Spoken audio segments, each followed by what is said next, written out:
Well, hello, big riggers. Thanks for joining me, Jim Campbell, as we talk about all things trucking. In this video, we will be discussing the best way for you to get along with your dispatcher in order to make life a whole lot simpler for each of you. Hopefully, the end result will be a less stressful day for all concerned, and nobody walks away with ill will or hard feelings. First of all, you got to understand and respect the fact that the dispatcher, just like you, the truck driver, has a job to do. And if that job isn't done in the manner that the company expects it to be done, then the dispatcher will catch some heat because of it. If you have had an issue with a dispatcher in the past, please leave me a message about it in the comment section below, and I will mention your comment in the update for this video. Please remember to like, subscribe, and ring that notification bell below.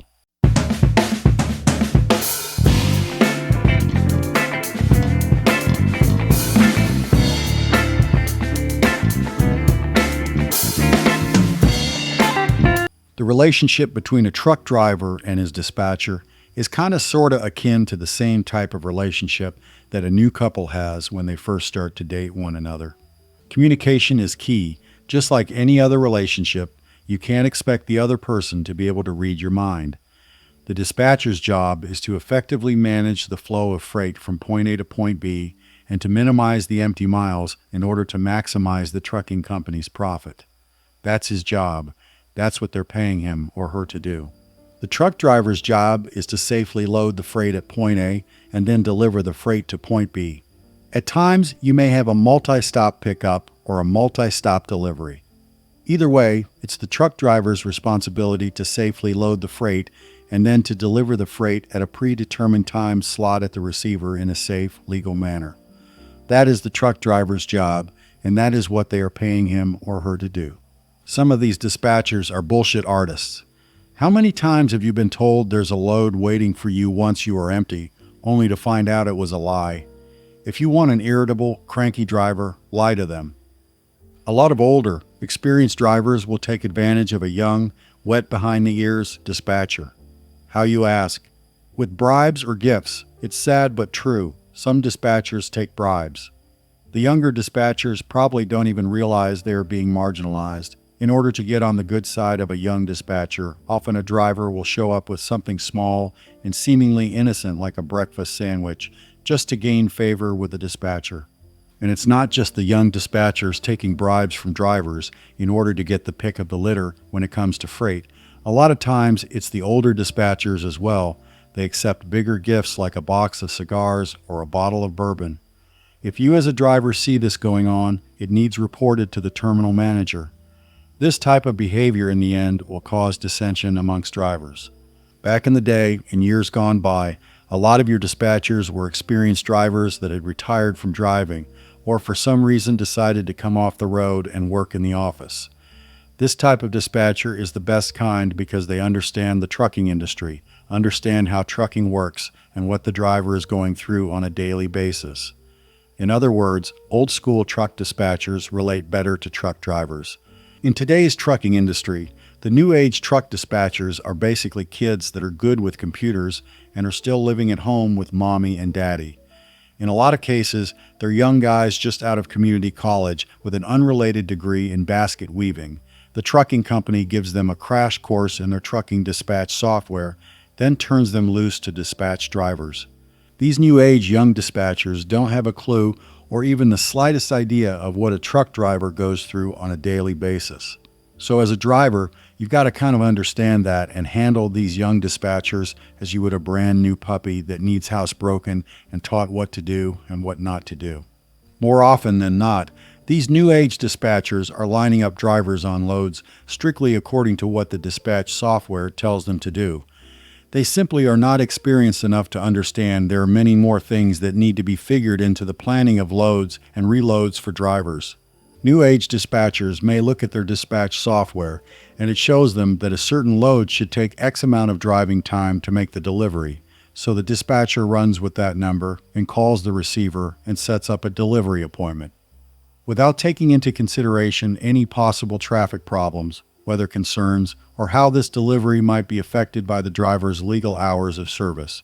All the new age dispatcher knows is that he or she has to get the loads on his dispatch screen covered one way or another. He or she doesn't know or understand what you, the truck driver, goes through during the course of your workday. These young dispatchers simply do not know how or what needs factored into the delivery time equation. This is where a little understanding from the truck driver comes into play. I know it's not the driver's job to teach or train these young, wet behind the ear, new age dispatchers. But as an experienced driver, you can make your life a whole lot simpler by giving these young pups a little help. In return, it'll make your job a whole lot easier. First thing to keep in mind is this: it's not going to get anybody anywhere quickly by engaging in a battle of wits. That accomplishes nothing except giving you high blood pressure. You need to go in with an open mind and have those kid gloves on. Remember, the goal is for you guys to reach a mutual understanding here. So handle them gently. When the dispatcher is assigning you a new load, you need to establish a few things up front because you're the one with the CDL. You're the one with the experience, and you're the one driving the truck that's got to fight the weather and the traffic and everything else. Establish the schedule. He'll dictate to you when and where you've got to be at the delivery point. Have a good look at that and see if it's doable with regard to your legal hours of service, and say, well, I'll do my best, but never promise anything, because that can come back and haunt you. If the delivery day and time is set up already and looks like it might be a little too tight, keep in mind that at this point, you don't know what variables may raise their ugly head on the trip. So leave yourself some wiggle room to cover the what-ifs. Don't promise the moon and stars and then have something go wrong so you can't make the delivery at the set time. I can't stress enough the importance of the driver needing to figure out before the start of the trip how many miles the trip is, when he or she thinks they can safely make the delivery, and remember to factor in any obstacles that may happen along the way. It's always best to settle the delivery time issue before the start of the trip. This way, there are no misunderstandings afterward. If you happen to hear the phrase, "It needs to be there by such and such time," the proper response should be, "I'll do my best." Don't guarantee it, just tell them you'll do your best to get it there on time. One of the situations that happens commonly these days is that the dispatchers are being pressured by the sales team, who in turn has already promised the world to the customer. And in most cases, the sales team doesn't know any more about trucking than the dispatcher does. So you get the sales team making unrealistic promises to the customer. They tell the dispatcher, and the dispatcher passes it on to you. Your answer is to repeat a few times, "I'll do my best." However, if the dispatcher starts to pound his fist on the desk and say, "You're going to be there, you've got to be there," your next response should be, "Let me talk to the safety director." Keep in mind that the safety director's job is to protect your butt, and to also protect the company's butt for hours of service violations. And if they're trying to force you to run tired just to make a delivery time that was set up by a salesperson, you can shut that down quickly. The safety director is your ally in a situation like that. If you feel pressured or it's not a realistic delivery scenario, go straight to the safety director. That'll get you out of all sorts of trouble. And another thing to do to cover your butt is this. Even if you have just had a phone conversation with either the dispatcher or the safety director, still send a message on your ELD about it. All you need to do is start the message with the phrase, "per our phone conversation," and then reiterate what was talked about or what was agreed upon. Trust me when I say the dispatcher or safety director will change their tune once you have now documented the conversation and there is a record of it. All you have to say in the message is, "Hey, I'm tired and need to shut it down, or I can't make this delivery because of this situation or that situation." That message stays on record forever. Keep in mind that there are good dispatchers out there and there are bad dispatchers out there. Some of them are really good at what they do, but some of them can be complete assholes. Some of them might be related to the owner, and that can be a little difficult if they come off as a bit of a tyrant. But the fact remains they do not sign your paycheck, and at times they need reminded of that fact, albeit in a gentle way. If you have a good dispatcher, he or she should have a good understanding of the rules surrounding legal hours of service and how these rules work. They should have already taken a look at the driver's hours and figured out if the driver could make the delivery or not prior to planning the driver on the load. A good dispatcher also keeps themselves appraised of possible weather concerns around the country and will take that into account when dispatching a driver on a load. If you learn to work well with your dispatcher, you'll get more accomplished and without a doubt make more money.